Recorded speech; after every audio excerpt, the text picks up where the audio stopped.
La loca de la casa, parte 13.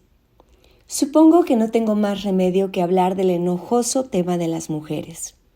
Llevo 30 años haciendo entrevistas a los demás como periodista y 25 años siendo entrevistada como escritora. En este tiempo ha habido dos preguntas que me han planteado hasta la saciedad, hasta la desesperación, hasta la ira. No exagero. Quizá me las hayan formulado unas 1000 veces en toda Latinoamérica, en Estados Unidos, en España y en el resto de Europa, en los medios de comunicación o durante los coloquios de los actos públicos. Por eso, cada vez que alguien vuelve a plantearme una de esas cuestiones, veo rojo y me entran unas atrabilarias ganas de rugir y bufar. Esas dos fatídicas preguntas son: ¿existe una literatura de mujeres? ¿Y qué prefieres ser, periodista o escritora? Y supongo que, dada la pertinaz curiosidad que estos temas suscitan, debo hacer un esfuerzo y volver a contestarlo en este libro.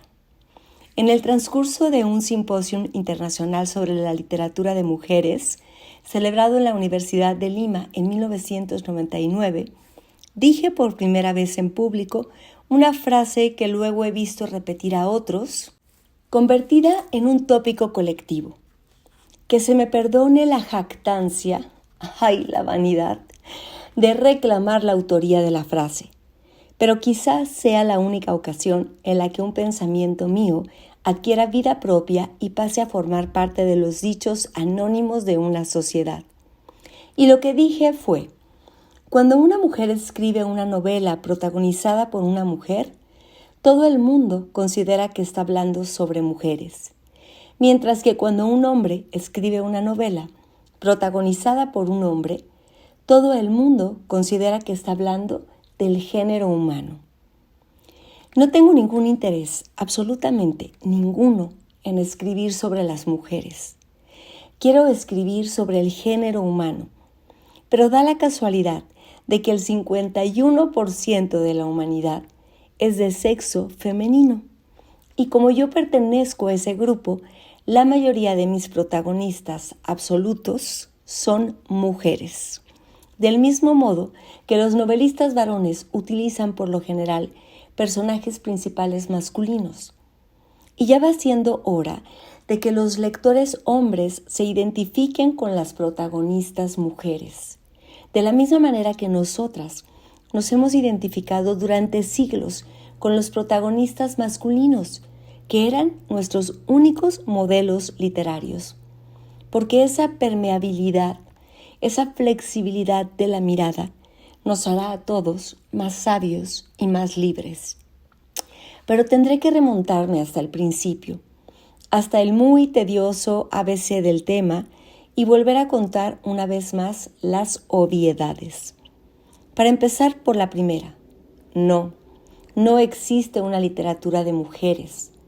Uno puede hacer la prueba de leerle a otra persona fragmentos de novelas y estoy segura de que el oyente no atinará con el sexo de los autores más allá del mero acierto estadístico.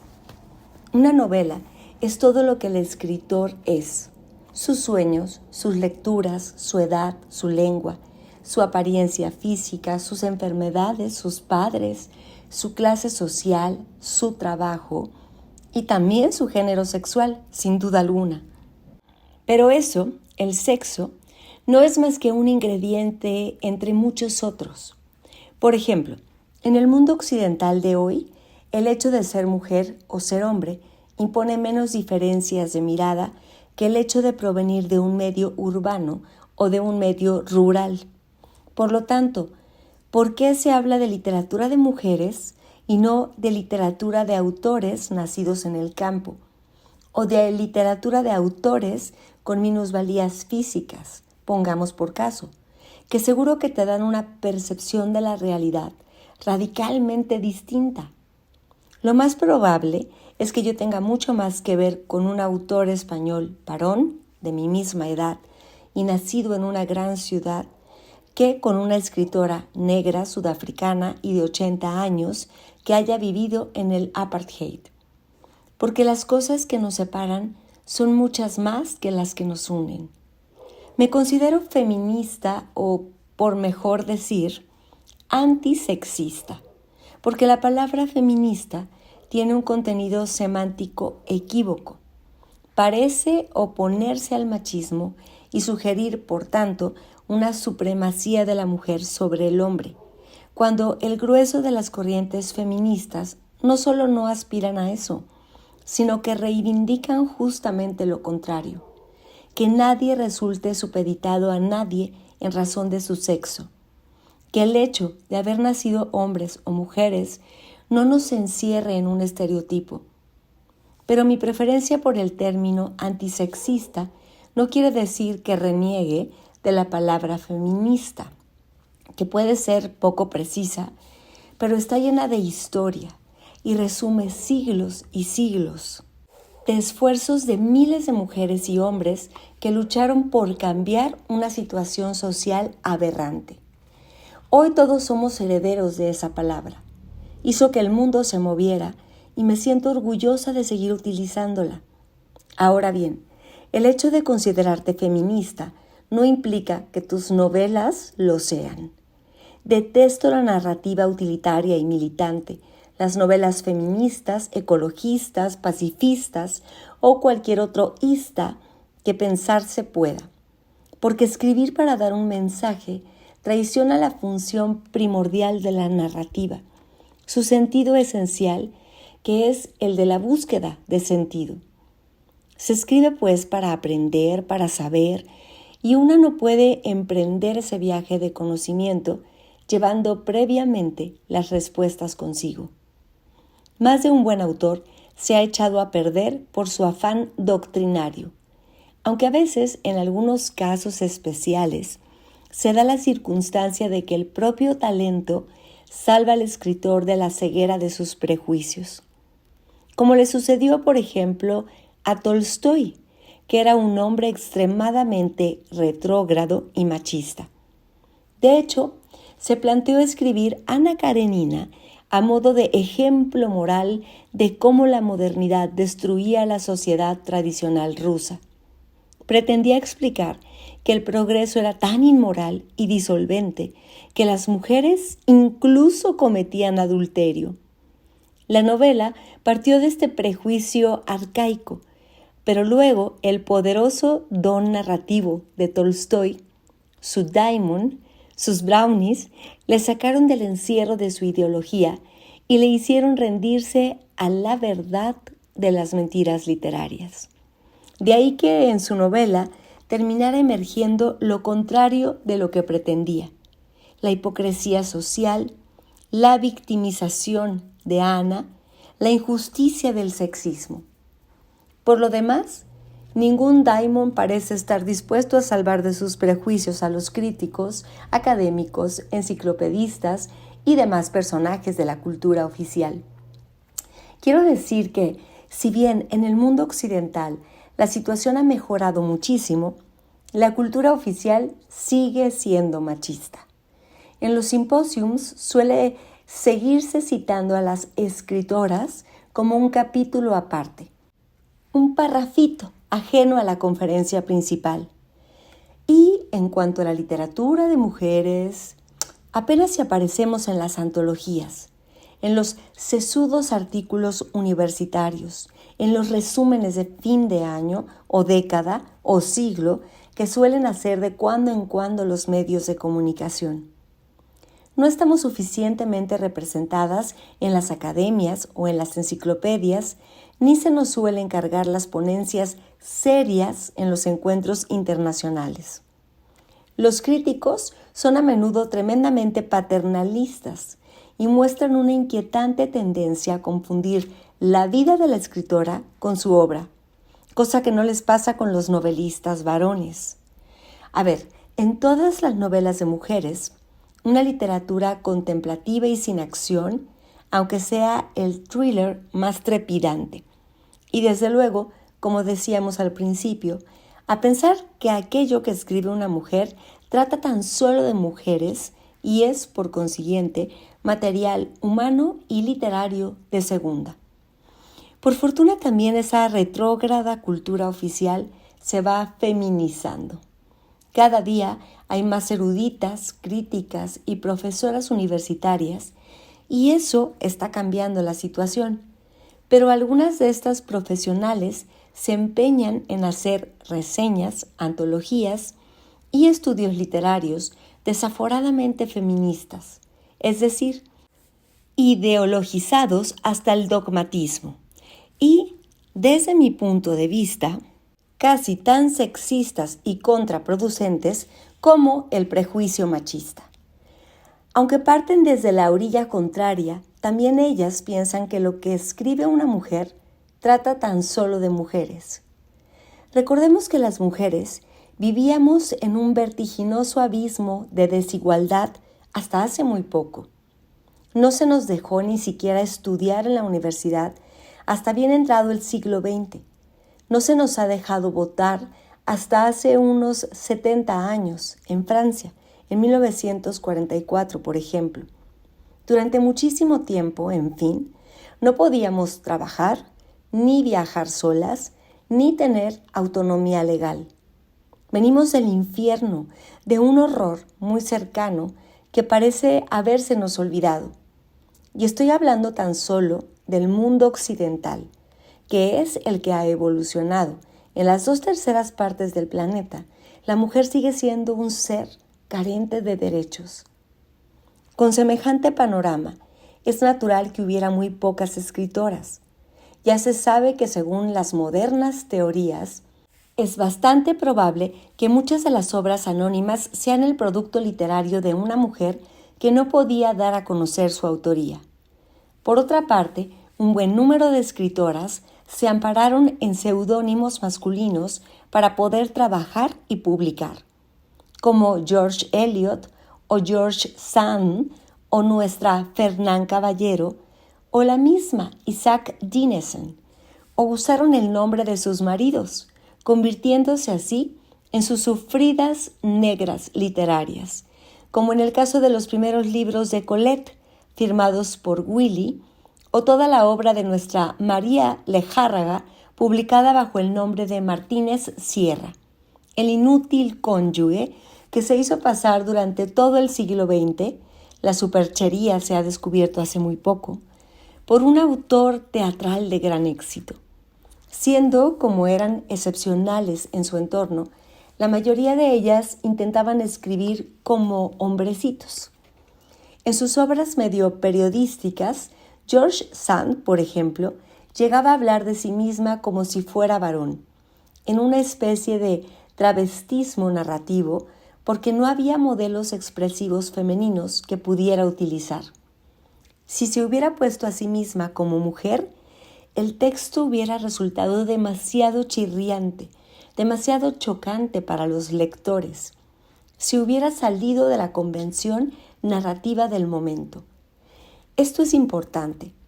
Durante muchos años, al no tener modelos literarios, culturales y artísticos femeninos, la mujer creadora tendió a mimetizar la mirada masculina. Esta mirada, por otra parte, es también la nuestra en gran medida. Es evidente que mujeres y hombres de una misma época y una misma cultura compartimos infinidad de cosas, que tenemos mitos y fantasmas comunes. Sin embargo, las mujeres poseemos un pequeño núcleo de vivencias específicas por el hecho de ser mujeres, de la misma manera que los hombres poseen su rincón especial. Por ejemplo, los varones se han pasado milenios construyendo literariamente unos modelos de mujer que en realidad no se corresponden con cómo somos nosotras, sino con cómo nos ven ellos, a través de las diversas fantasías de su subconsciente. La mujer como peligro, la vampiresa que chupa la energía y la vida del hombre, la mujer tierra, maga, madre, la mujer niña, guapa, tonta, estilo Marilyn. No hay nada que objetar a todo esto, porque esos prototipos existen de verdad dentro de la cabeza de los hombres, y sacarlos a la luz enriquece la descripción del mundo y el entendimiento de lo que todos somos. Pues bien, ahora a las mujeres nos toca hacer lo propio. Entre todas estamos también sacando al exterior nuestras imágenes míticas de los hombres. Ellos nos ven así, pero nosotras, ¿cómo les vemos en nuestro subconsciente? ¿Y qué forma artística se les puede dar a esos sentimientos? Y este no es el único tema específicamente femenino. Citaré otro asunto que está emergiendo ahora de las profundidades de la mente de las mujeres. ¿Cómo nos sentimos de verdad, en lo más hondo, frente a la maternidad y la no maternidad? ¿Qué mitos, qué sueños y qué miedos se ocultan ahí y cómo podemos expresarlos? Solo un ejemplo más, la menstruación. Resulta que las mujeres sangramos de modo aparatoso y a veces con dolor todos los meses. Y resulta que esa función corporal tan espectacular y vociferante está directamente relacionada con la vida y con la muerte, con el paso del tiempo, con el misterio más impenetrable de la existencia. Pero esa realidad cotidiana, tan cargada de ingredientes simbólicos, por eso los pueblos llamados primitivos suelen rodear la menstruación de complejísimos ritos, es sin embargo silenciada y olímpicamente ignorada en nuestra cultura. Si los hombres tuvieran el mes, la literatura universal estaría llena de metáforas de la sangre. Pues bien, son esas metáforas las que las escritoras tenemos que crear y poner en circulación en el torrente general de la literatura. Ahora que, por primera vez en la historia, puede haber tantas escritoras como escritores, ahora que ya no somos excepciones, ahora que nuestra participación en la vida literaria se ha normalizado, disponemos de una total libertad creativa para nombrar el mundo. Y hay unas pequeñas zonas de la realidad que solo nosotras podemos nombrar, y lo estamos haciendo. Es un proceso natural, acumulativo, automático. Todos los escritores intentamos definir, describir, ordenar con palabras nuestro espacio, y a medida que el entorno en el que vives cambia, el relato difiere. Por ejemplo, para poder construir por primera vez un arquetipo cultural de lo que es la vida en alta mar, de lo que es perderse en el océano y luchar contra la enormidad y las inclemencias, tienes que haberlo conocido. Melville fue marinero. Se enroló en un par de barcos balleneros, uno de ellos tan atroz que desertó. Por eso supo contarlo. Por eso pudo inventarse a Moby Dick. Ahora bien, cuando generaciones y generaciones de escritores han conseguido dar forma pública y literaria a un tema, cuando lo han logrado convertir en un mito expresivo, esa realidad ya pasa a ser material común de todos los humanos. Porque leer es una forma de vivir. Quiero decir que yo, que detesto embarcarme, que nunca he estado en alta mar y me mareo incluso en el Vaporetto de Venecia, podría, sin embargo, escribir una narración que incluyera ingredientes marinos, porque conozco lo que es eso gracias a mis lecturas. Y no hablo de la jerga técnica, de saber qué es un obenque o dónde está la jarcia mayor, sino de lo profundo, del sentimiento que lo oceánico despierta en el corazón de los humanos. De la misma manera, a medida que las mujeres novelistas vayamos completando esa descripción de un mundo que antes solo existía en nuestro interior, lo iremos convirtiendo en patrimonio de todos. Y los varones también podrán utilizar las metáforas sangrientas como si fueran suyas, o intentarán adaptarse a nuestros modelos de hombre. Como muchas mujeres intentan parecerse a los modelos de mujer que ellos han inventado. Así de poderosa es la imaginación. En cuanto a la otra pregunta repetitiva y tediosa, ¿qué prefieres ser, periodista o escritora? Debo decir que De entrada está mal planteada. Hay muchos tipos de periodismo, de dirección y de edición, de televisión y de radio. Y esos son trabajos muy distintos a lo que yo hago.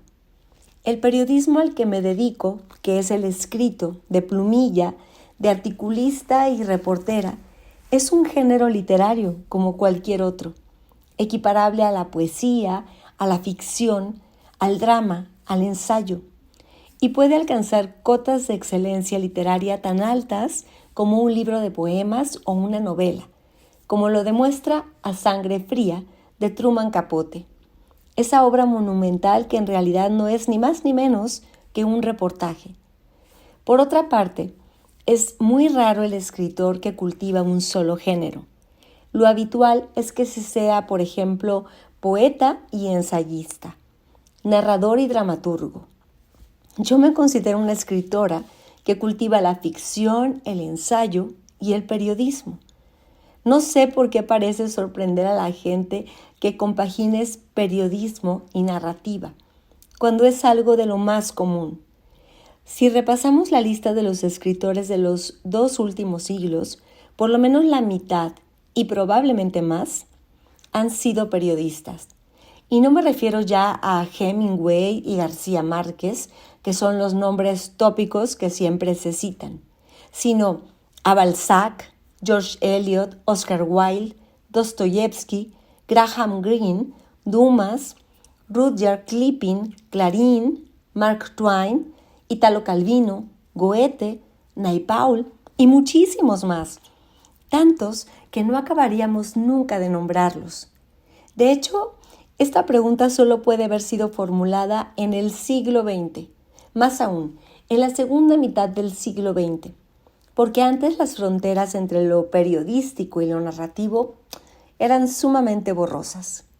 Los escritores realistas y naturalistas del siglo XIX documentaban sus novelas con la misma meticulosidad que el periodista de hoy se documenta para un reportaje. Dickens se presentó en varios internados ingleses, haciéndose pasar por el tutor de un posible pupilo para enterarse de las condiciones de vida de esas instituciones y poder describirlas en Nicholas Nickleby, y Zola se hizo un viaje a Londres en el sórdido tren de enfermos y tomó notas de todo, desde el nombre y los síntomas de las enfermedades hasta la rutina ferroviaria de la peregrinación, y lo describió punto por punto en una novela. En aquella época la gente leía los libros de ficción como quien lee un periódico, convencida de que estaban llenos de verdades literales, o sea, de ese tipo de verdades que podrían ser autentificadas por un notario. Fue la llegada de la sociedad de la información y de la imagen, fue la irrupción de la fotografía, el cine, los documentales y sobre todo la televisión, lo que cambió el sentido de lo narrativo y estableció unas fronteras más o menos precisas entre el periodismo y la ficción, convirtiéndolos en 2 géneros literarios diferenciados. Todos los géneros poseen sus normas y en un principio habría que atenerse a esas reglas para hacerlos bien. No puedes escribir una obra de teatro como si fuera un ensayo, porque probablemente sería aburridísima. Y no debes escribir un ensayo como si fuera poesía, porque es muy posible que le falte rigor.